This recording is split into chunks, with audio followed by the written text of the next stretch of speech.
Como les iba diciendo, esta va a ser una clase relativamente cortita. Em, Se trata de lo que no alcanzamos a pasar la clase anterior, que es de provisión de servicios de salud en Chile, viendo sus antecedentes y algunos hitos importantes, obviamente, así como vamos a ver algunos ejemplos. ¿M? Entonces, la provisión de servicios, ¿no es cierto? ¿Qué sería proveer servicios? Lo que vamos a estar definiendo en esta clase es cómo el Estado provee el servicio de salud, ¿ya? Se- este servicio de salubridad a la población, algunas garantías que tiene propiamente tal la población y unos ejemplos para tratar de llevar esto a piso, ¿ya? Antecedentes de esto que tenemos, lo hemos comentado en clases anteriores. En Chile las políticas públicas se empezaron a articular más o menos en la década del 20. Se podía establecer como hechos puntuales ciertas leyes o reglamentos y protocolos que ya se comenzaron a hacer a nivel estatal y no eh, parches de sociedades privadas o em, reglamentos que ya existían, ¿ya? Uno de los hechos más importantes es la Constitución de 1925. Se enmarcan ciertos hechos donde lo más importante es el, el Estado tipo benefactor, ¿ya? Em, el Estado tipo benefactor se implica que Chile, o el Estado de Chile, mejor dicho, em, debe garantizar ciertos servicios, debe, a diferencia del Estado subsidiario que tenemos ahora, es un Estado mucho más proteccionista de su población eh, y por tanto se supone tendría una mejoría frente a esto. En 1927 entonces se constituye propiamente tal el Ministerio de Bienestar Social, que tenía atribuciones sobre medidas de salubridad, de educación, protección en el trabajo y de previsión social, ¿ya? Y ahí realmente uno ya puede hablar de protección social en Chile, cuando ya tienes articulado un servicio, cuando existen leyes para ello, cuando tienes protocolos y reglamentos a seguir, que son obviamente parejos para todos. Uno de los hechos importantes que hay que destacar, que no es solamente de la primera parte del siglo, sino que es desde su inicio como país, es el hecho que Chile, a diferencia de sus eh, compañeros latinoamericanos, eh, si bien estuvo un poquito difícil el camino constitucional e institucional, hemos estado relativamente un poquito más estables políticamente, donde se ha respetado mucho más el derecho y la institucionalidad, em, lo que eso permite obviamente un crecimiento económico estable, una paz social suficiente y una institución fuerte provoca en la población además que exista cierta confianza sobre lo que son las reglas del juego, ¿ya? No solamente una institucionalidad fuerte, sino que responsable, no abusiva, implicaría que las reglas del juego son claras, son parejas y eso otorga obviamente muchos beneficios. Como les contaba, antes ya existían, perdón, organizaciones, pero estas carecían de articulación, ¿ya? Em, con las leyes que se fueron, que se proclamaron a partir de 1925 y se fueron arreglando a medida que pasaba el siglo, se fueron articulando ciertas cosas y uno de los ejemplos que se puede dar, por ejemplo, es que existía la agrupación Gotas de Leche, que daba alimentación a la población más débil, a los niños de más escasos recursos, y eso decantó en una ley propiamente tal y en un programa que es la Ley de Madre e Hijo de 1939, que daba leche en las escuelas a los más necesitados. Y si se dan cuenta con eso, eso después fue decantando y fue mejorándose hasta lograr la Junta Nacional de Ayuda Escolar y Becas, ¿no es cierto?, que da ya no solamente leche, sino que alimentación completa. Otro hecho importante, pero de poco éxito, es la reforma educacional de 1928, que pretendía muchas cosas, pretendía entre ellas expandir la educación, democratizarla, eh, hacer un cambio em, hacia la modernidad, pero hubo un poquito de resistencia frente a este programa y a lo largo del tiempo poco se pudo hacer. La ley quedó un poquito coja, no se permitieron tantos cambios, la democratización fue un poquito lenta, pero aún así es un puntapié inicial lo que serían programas venideros.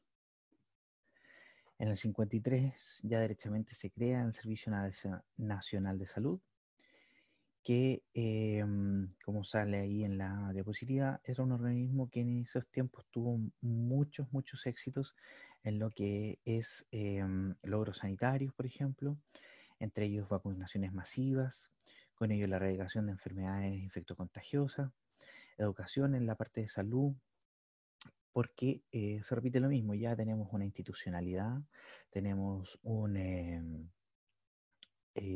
protocolos, unos reglamentos parejos para todos, y con eso ya uno puede hablar de una buena articulación sanitaria. En el 58 se crean las mutuales de seguridad. La idea era generar protección para los trabajadores y con ello ya uno obtiene un seguro un seguro de trabajo, ¿ya? Contra enfermedades y accidentes. En el 79, derechamente se fusiona el Sistema Nacional de Salud y el Servicio del CERMENA, reorganizándose el sistema de salud, ¿no es cierto? Y se crean los servicios de salud, así como el Fondo Nacional de Salud, la Nacional de Abastecimiento y el Instituto de Salud Pública.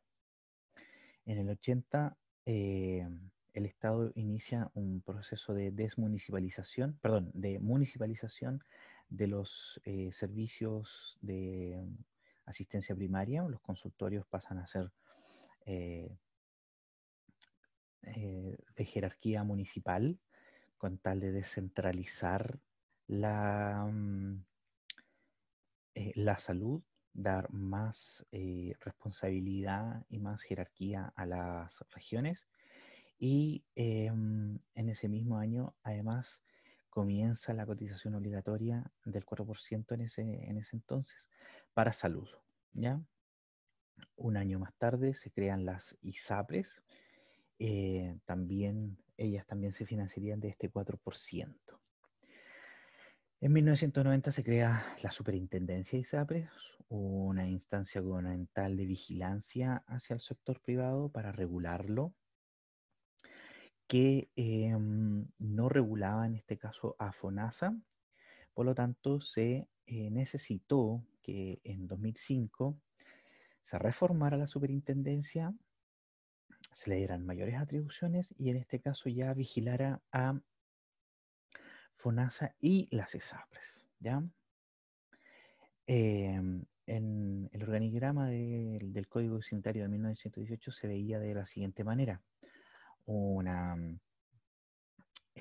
dos tomos, uno de policía sanitaria que tenía que ver con la norma, ¿ya? Con los protocolos, con la reglamentación, y el tomo uno con la dirección y cómo se iban a articular los servicios, cómo se iban a hacer,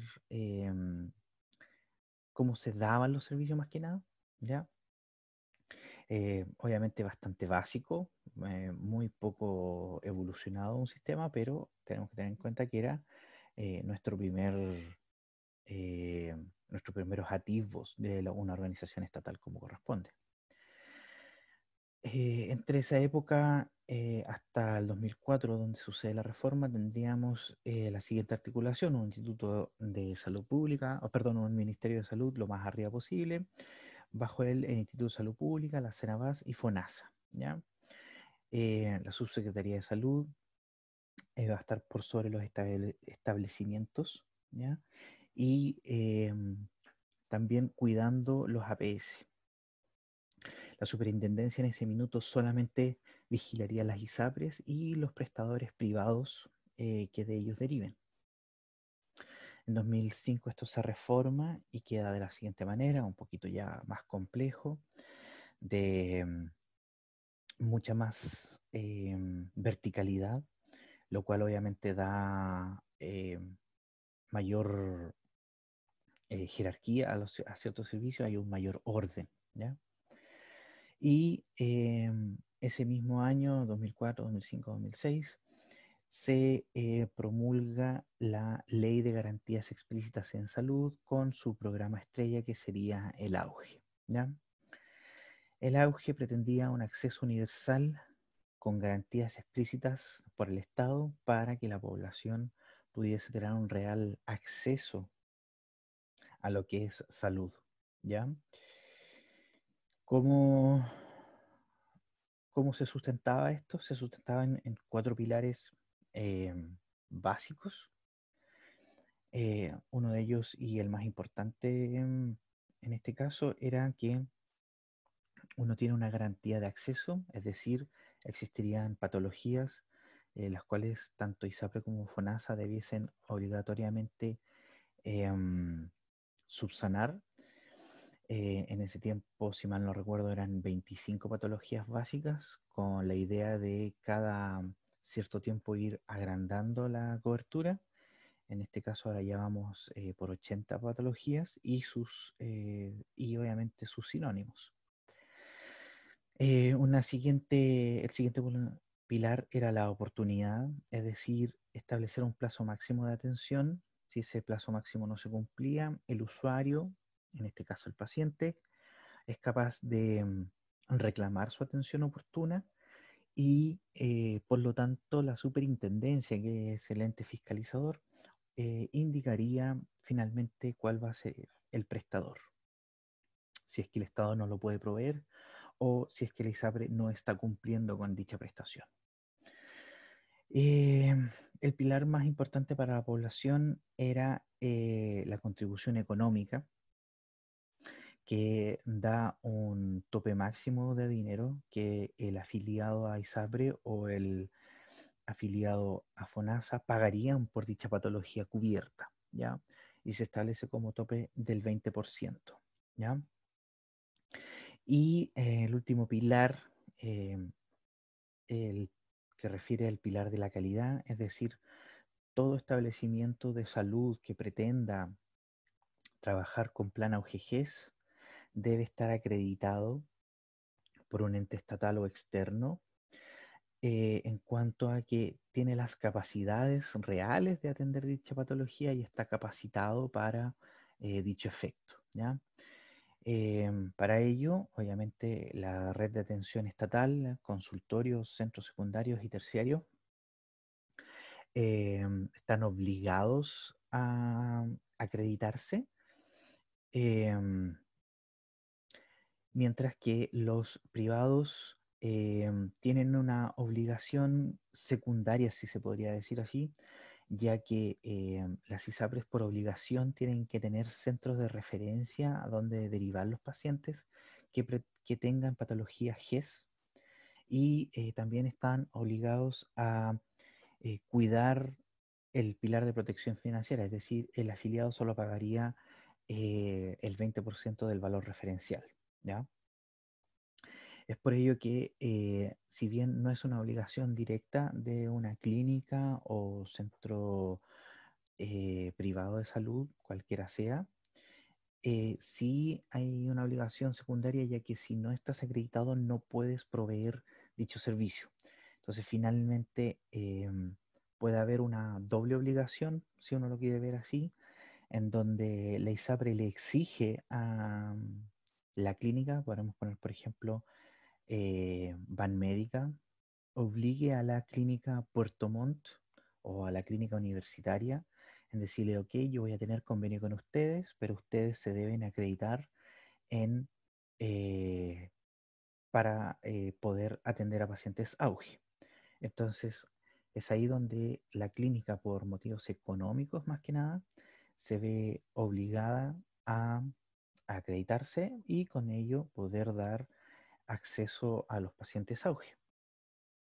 Y la ISAPRE se protege en tener un centro de derivación para sus pacientes auge. Para, para explicarlo bien y para ver cómo realmente es la provisión de servicios, hay que dividirlo obviamente en los dos sistemas que tenemos de atención, que sería el sistema de FONASA y el sistema de ISAPRE. Si tienes alguna patología, cualquiera sea, debes recorrer eh, los diferentes centros en cuanto a su complejidad. ¿Ya? Si eres FONASA, debes atenderte en tu centro de salud familiar que te corresponde a tu territorio, es decir, la gente de Alerce debe atenderse en el consultorio de Alerce, la gente de Angelmó en el Cefam Angelmó, etcétera. Ahí, si tu patología tiene una resolución de baja complejidad, es atendida, tratada y controlada en dicho centro. Si por el contrario no se puede tratar ahí o requiere de algún otro tipo de atención, que pudiese ser atención de tipo cerrada incluso, eres derivado a un centro de mayor complejidad, ¿ya? Que pudiese ser, por ejemplo, el consultorio de especialidades, ¿ya? O algún centro de referencia. Y, o si ya necesitas derechamente una atención de especialistas bajo un régimen cerrado, ser derivado a la atención terciaria, que sería en el hospital, ¿ya? Entonces, habrían centros de baja complejidad representados por el consultorio, el CEFAM en este caso, centros de mediana complejidad como los centros de especialidades adosados a los hospitales y ya el centros de alta complejidad dado por los hospitales tipo 1, donde directamente la atención es de tipo cerrada, ¿ya? Algunos centros de referencia de referencia o de diagnóstico se pueden, un ejemplo de ello sería el Instituto Nacional del Cáncer, si en Santiago, que opera en Santiago, entonces tú eres derivado a ese instituto si vas a ser tratado con alguna de las patologías que ese centro trata, ¿ya? ¿Qué pasa con los pacientes privados? ¿Ya? Yo como paciente que no soy beneficiario de FONASA, sino que de ISAPRE, voy a mi ISAPRE y digo, mire, ¿sabe qué? Eh, quiero atenderme y quiero que me revise un médico.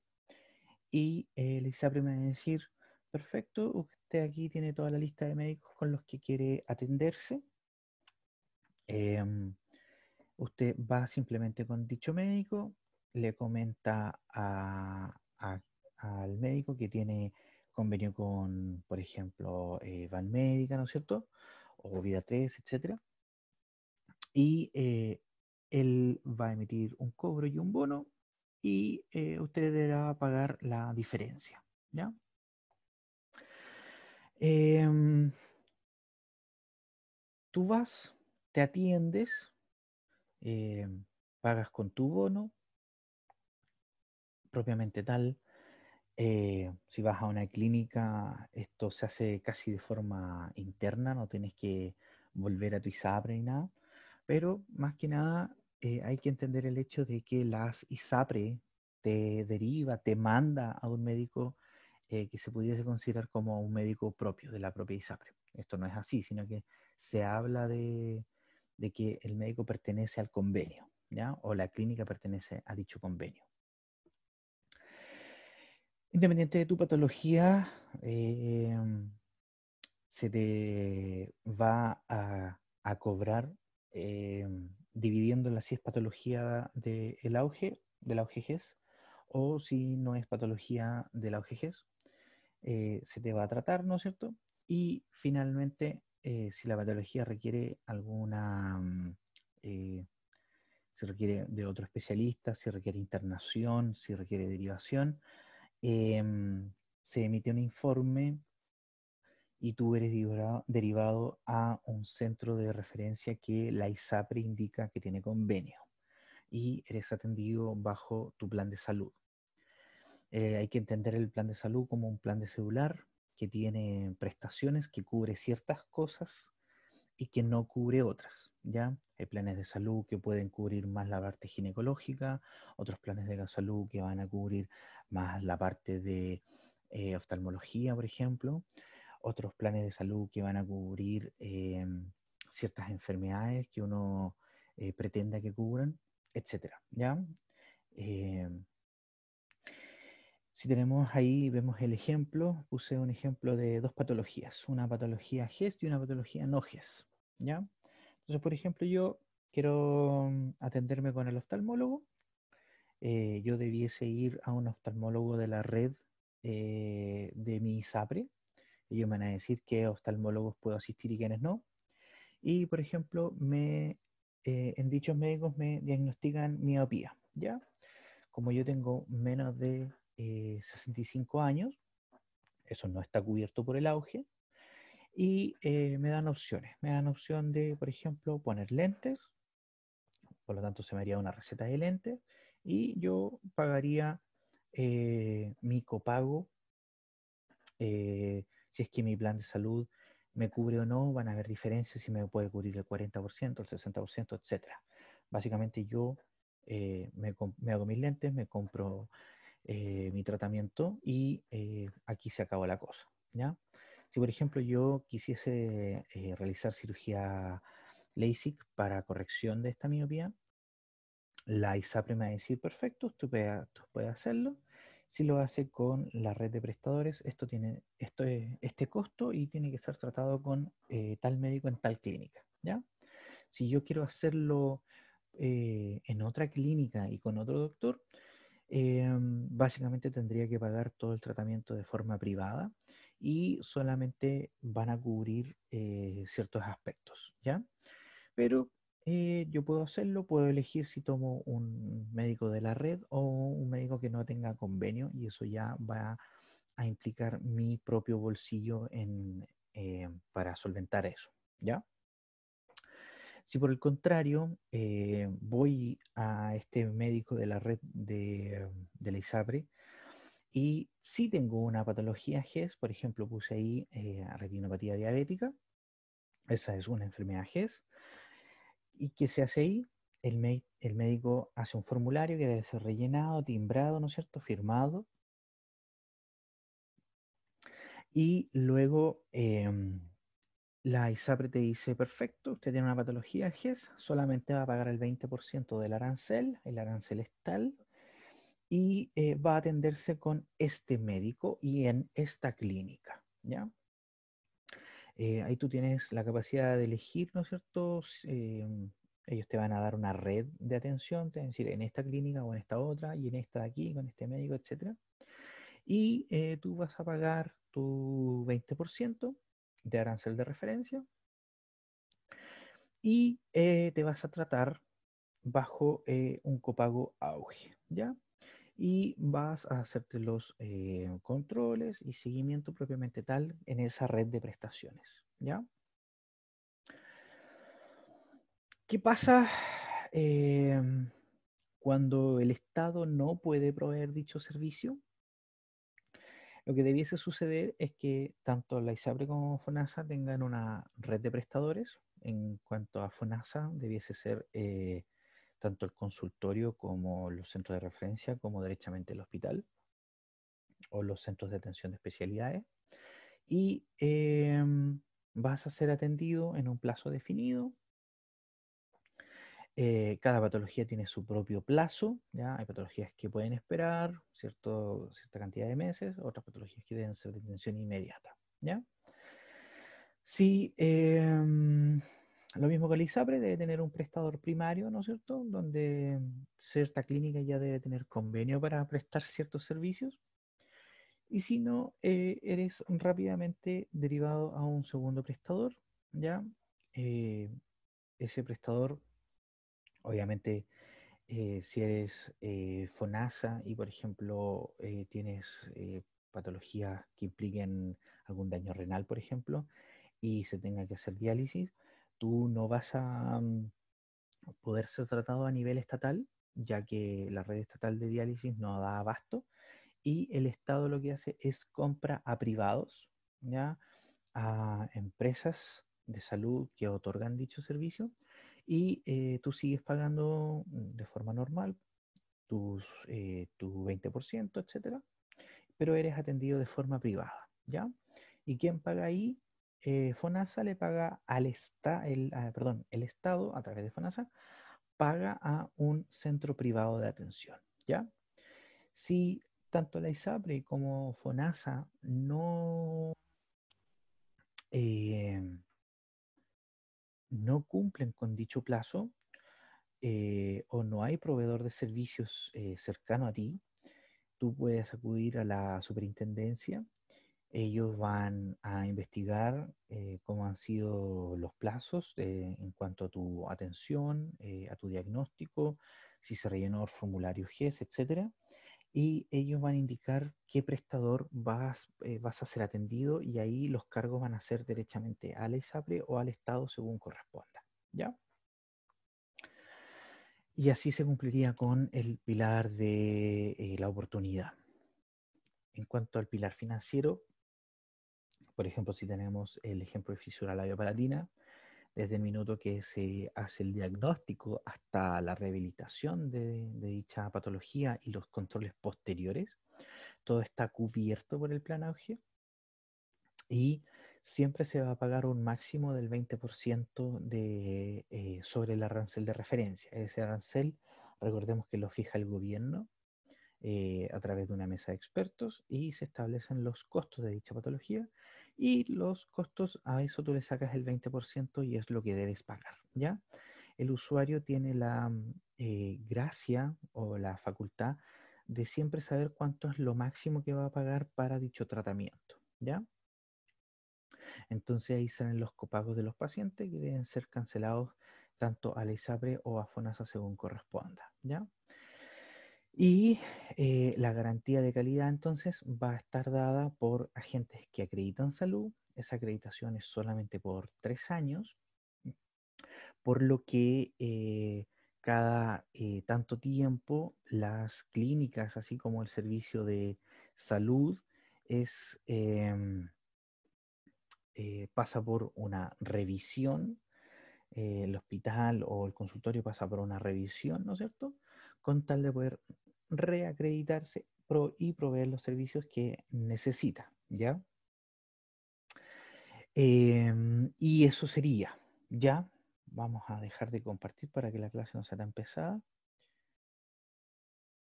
Aquí. Y ponemos finalizar.